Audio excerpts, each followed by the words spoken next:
السلام علیکم، میں سمیع ابراہیم ہوں اور آپ دیکھ رہے ہیں ہمارا یوٹیوب اور فیس بک چینل۔ صورتحال ویسی ہی ہے، ابھی تک کوئی اس میں پیش رفت نہیں ہوئی، ایسا لگتا ہے کہ ایک ڈیڈ لاک ہے۔ نون لیگ اہم ترین جو تقرری ہے اس کے حوالے سے، یعنی آرمی چیف کی تقرری، اس کے حوالے سے ان کا جو میڈیا ونگ ہے، ان کے جو یوٹیوبرز ہیں، ان کے جو سیاستدان ہیں، وہ بار بار جس طریقے سے گفتگو کر رہے ہیں اس سے تو انہوں نے جنرل عاصم منیر کو بہت ہی کنٹروورشل کر دیا، اور ایک ڈیکوریٹڈ آفیسر، ایک اتنا اچھا آفیسر وہ ان کی سیاست کی نظر ہو گیا۔ اور ایک تو آج میں اپنے ویلاگ میں آپ کو تھیوریز جو مختلف جو اس وقت اسپیکولیشن ہو رہی ہے، جو قیاس آرائیاں کہ کیا کیا کیا جا سکتا ہے، وہ آپ کو بتاؤں گا۔ اور دوسرا، پیپلز پارٹی نے ایک بہت ہی اہم گفتگو کی ہے ان کے رہنماؤں نے، اور میسیجز دیے ہیں، اور اس کے علاوہ جو عمومی صورتحال ہے کہ کس طرح ہم ایک بند گلی میں آ گئے ہیں، اور اب عمران خان صاحب کے لیے چوائسز کیا ہیں، یہ میں آپ کے ساتھ شیئر کروں گا کہ کیا ہو کیا رہا ہے۔ سب سے پہلے تو ذرا جو ہماری صورتحال ہے اس پر آ جائیں۔ نون لیگ اس بات پر، ان کے جو لوگ ہیں وہ کہتے ہیں جی کہ بس یہ تو فیصلہ ہو چکا ہے کہ عاصم منیر صاحب ہی آرمی چیف ہوں گے۔ اب اس کیسے ہوں گے، کیونکہ میں نے اپنے پچھلے ویلاگ میں آپ کو جو سینیارٹی لسٹ ہے اس کے حوالے سے بھی بتایا تھا کہ یہ واردات کیسے کر رہے ہیں۔ اب انہوں نے ایک نئی تھیوری پھینکی ہے، اور وہ کیا تھیوری ہے کہ جی 27 تاریخ کو chairman joint chief of staff Asim Munir صاحب سنبھال لیں گے، کیونکہ وہ 27 کو جنرل ندیم رضا ریٹائر ہو رہے ہیں، تو پھر اس کے بعد وہ 29 تاریخ کو ان کا نوٹیفیکیشن ہو جائے گا آرمی چیف کا، اور وہ جو ایک سینیورٹی لسٹ کے حوالے سے جو ٹیکنیکل چیز ہے وہ اوور کم ہو جائے گی۔ ایسا نہیں ہو سکتا۔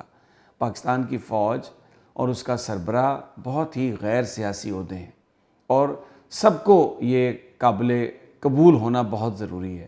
اگر اس طریقے سے کیا جائے گا تو نظر آئے گا کہ آپ کسی کو فیسیلیٹیٹ کر رہے ہیں، اور یہ چیز پاکستان کے عوام کے لیے ان ایکسیپٹیبل ہوگی۔ اور مجھے لگتا ہے کہ یہ ایک بالکل وہ ایک اسپیکولیشن ہے مسلم لیگیوں کی طرف سے جو آ رہی ہے، جس پر کسی طرح بھی عمل درآمد جو ہے وہ نہیں ہو سکتا۔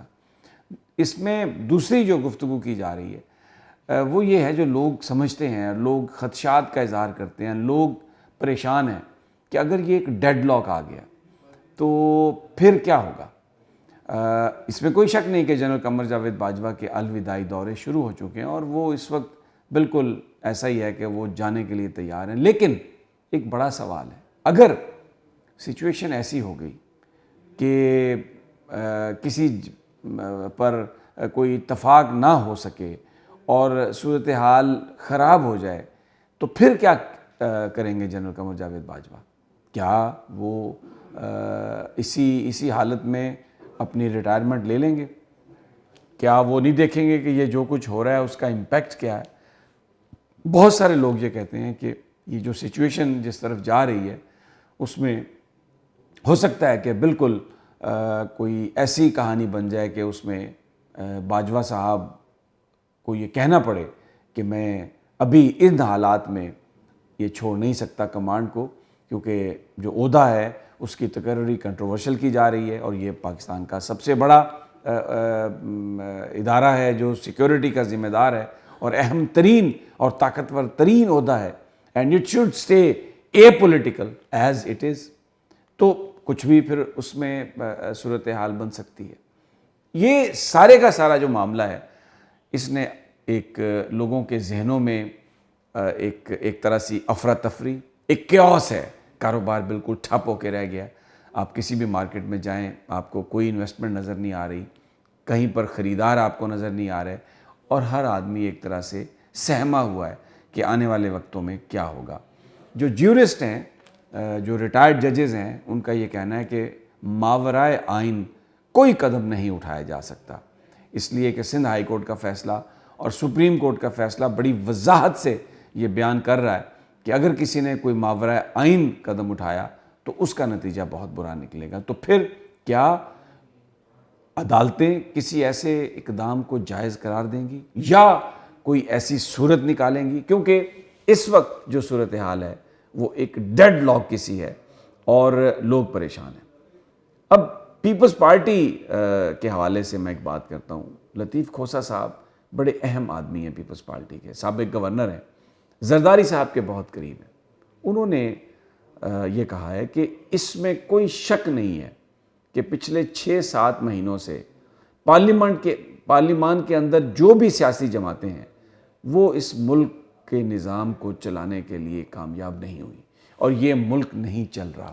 گویا ان کا یہ کہنا ہے کہ 7 مہینے سے ملک نہیں چل رہا، تو پھر 7 مہینے سے پہلے معاملات کچھ بہتر تھے. تو انڈائریکٹلی وہ جو اس وقت نون لیگ جو کرنا چاہ رہی ہے اس کے حوالے سے یہ بہت ہی ایک سٹرونگ سٹیٹمنٹ ہے، اس کو ریجیکٹ کر رہے ہیں سردار لطیف کھوسہ اس ساری صورتحال کو.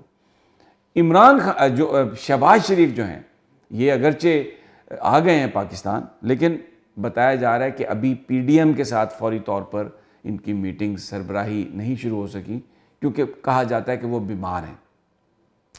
شہباز شریف کی بیماری ہمیشہ اس وقت آتی ہے جس وقت وہ ان کی جان کڑکی میں پھنسی ہوئی ہو. تو اب کیونکہ ظاہر ہے پیپلز پارٹی ریزرویشنز کا اظہار کر رہی ہے، یہ سارا جو پروسیس ہے اس پر، اور شہباز شریف صاحب کو پرچی دے دی ہے ایک نواز شریف نے ان کی جیب میں ڈال دی ہے کہ بس یہی نام ہے جس کا تم نے اعلان کرنا ہے. تو ایک وہ جو ایک صورتحال ہے اس میں یہ لطیف کھوسہ صاحب کی سٹیٹمنٹ بہت اہم ہے.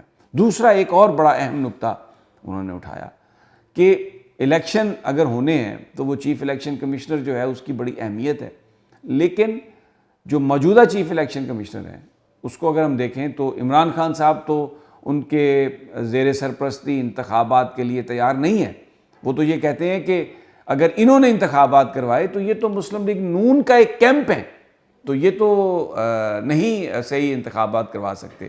تو عملی طور پر جو چیف الیکشن کمشنر ہیں وہ تو استعفیٰ خود دینے کے لیے تیار نہیں ہے، اور کوئی ایسی صورت نہیں ہے کہ ان سے استعفیٰ لیا جا سکے، کیونکہ استعفیٰ اگر ان کو ہٹانا ہے تو اس کے لیے تو سپریم جوڈیشل کونسل میں ایک ریفرنس جائے گا.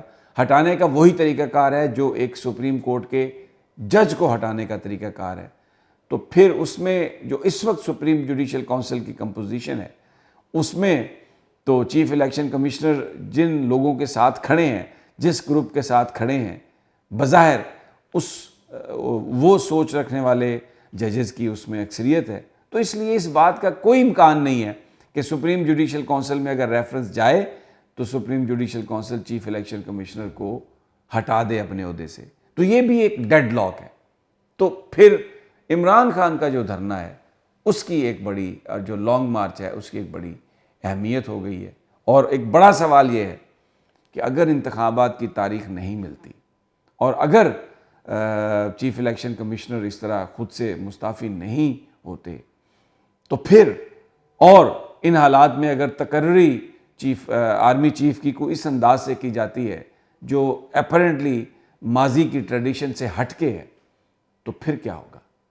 پھر تو عمران خان صاحب جو یہاں پر ایک بہت بڑی تعداد میں لوگوں کو لا رہے ہیں، جو کہ لاکھوں میں بتایا جا رہا ہے جس طریقے سے بندوبست کیا جا رہا ہے، پورا پنڈی جو ہے وہ ان کی ایک طرح سے تمام، شیخ رشید صاحب نے کہا ہے کہ ہر مکتبہ فکر کی مساجد وہ ان کے لیے کھول دی جائیں گی اور کیمپس لگائے جائیں گے. مری روڈ پر بھی کیمپس لگا دیے جائیں گے، اور یہ لاکھوں لوگوں کو جو یہاں پر لانے کا منصوبہ ہے. اور پھر پنڈی اسلام آباد کے اپنے لوگ بھی اس قدر چارج ہیں.